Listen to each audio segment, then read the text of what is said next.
Hydration, اس کو glucose pulao, اس کو یہ کراؤ، اٹھا کے لے کے جا رہے ہیں. ہم حیران ہوتے تھے ابے اس کو ہو کیا گیا ہے. تو جب انسان مشقتوں کا عادی ہوتا ہے اس کے لیے روزہ رکھنا بھی آسان، اس کے لیے تہجد پڑھنا بھی آسان، اس کے لیے نماز پڑھنا بھی آسان، اس کے لیے ماں اور باپ کی کڑوی کسیلی کو برداشت کرنا بھی آسان، کیونکہ اس کے اندر برداشت کی طاقت. اکثر مالدار گھروں کے بچے، 100% کی بات نہیں کر رہا، اکثریت کی بات کر رہا ہوں، کوئی یہ نہ سمجھے میرے بارے میں ہو رہا ہے، بھائی سب کی بات ہم کر ہی نہیں رہے ہیں. اکثر مالدار گھروں کے بچے بدتمیز ہوتے ہیں، ماں باپ کی نہیں سنتے. وجہ اس کی یہ، ابا نے ٹیمپریچر کو ہمیشہ مینٹین رکھا ہوتا ہے، ٹھیک ہے نا، نہ بچے کو گرمی لگنے دی نہ بچے کو سردی. اب جس کمبخت سے 27 کا 28 والا ٹیمپریچر برداشت نہ ہو، وہ ابا جب اس کو ڈانٹیں گے تو اس کو کہاں سے برداشت ہوگا، کیونکہ اس کی گرمی 40 سے اوپر کی ہوتی ہے جب ابا کی ڈانٹ پڑتی ہے، 40 ڈگری سے اوپر کی گرمی ہوتی ہے جب ابا ڈانٹتے ہیں نا کسی کو. اور آپ نے ہمیشہ اس کو 27 پہ سیٹ کر دیا ہے، 26 یا 27 پہ، کوئی 24 پہ سیٹ ہوا ہوا ہے، کوئی 23 پہ سیٹ ہوا ہوا ہے. میں تو سفر کرتا ہوں نا لوگوں کے ساتھ، یار مفتی صاحب اسی کا جو ہے نا 24 کر دیں، میں 24 پہ سیٹ ہوں. کوئی کہہ رہا ہوتا ہے یار یہ اتنا کر دیں، میں اس پہ سیٹ ہوں. ہر آدمی قبر میں جب جاؤ گے نا وہاں بھی اے سی لگوا دینا.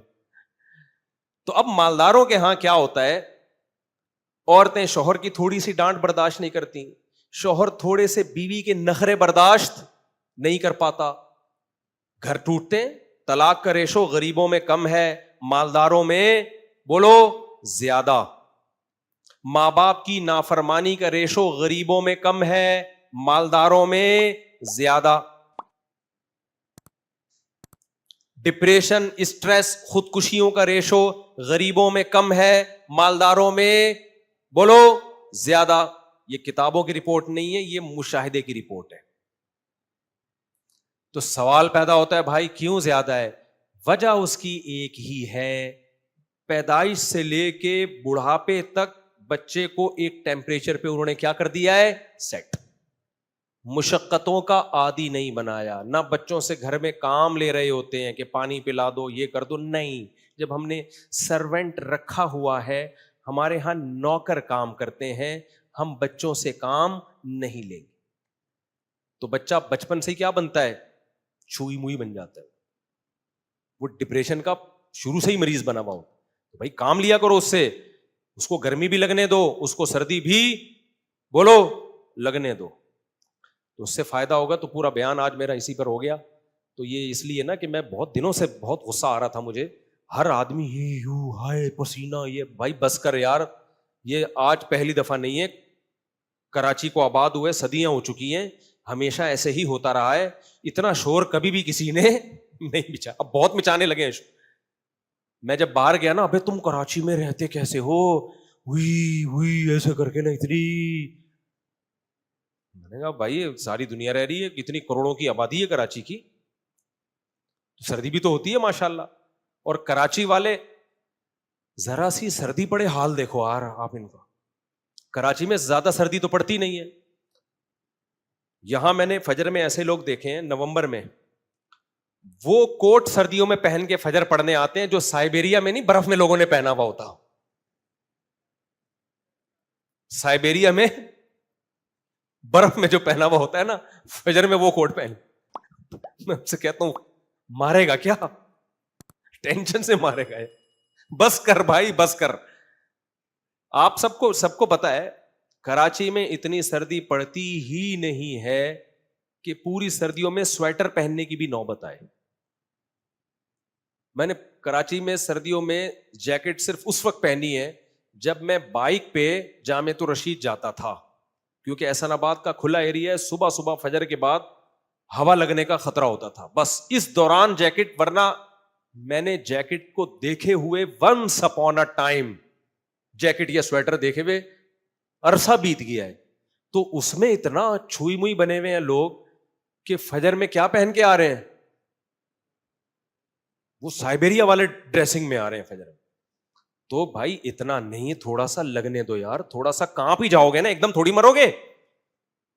پہلے کانپو گے پھر طبیعت خراب ہوگی, اس دوران کچھ پہن لینا یار, ایک دم سے تھوڑی ہوگا, تھوڑا سا لگنے تو دو.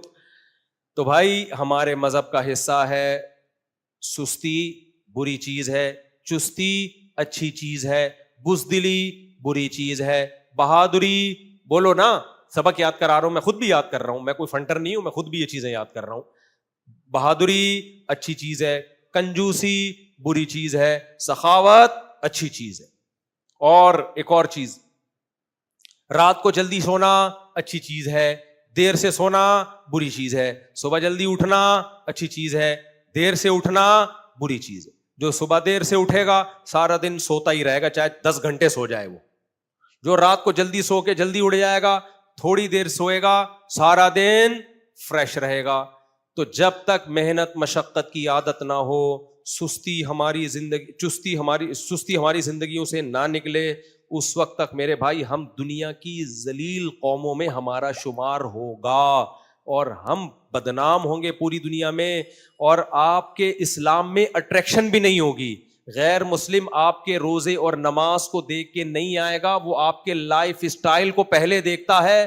وہ کہہ رہا ہے یہ رات بھر سوتے ہیں, فجر پڑھ کے پھر سو جاتے ہیں, تو آپ کی وہ فجر سے بالکل بھی متاثر نہیں ہوگا.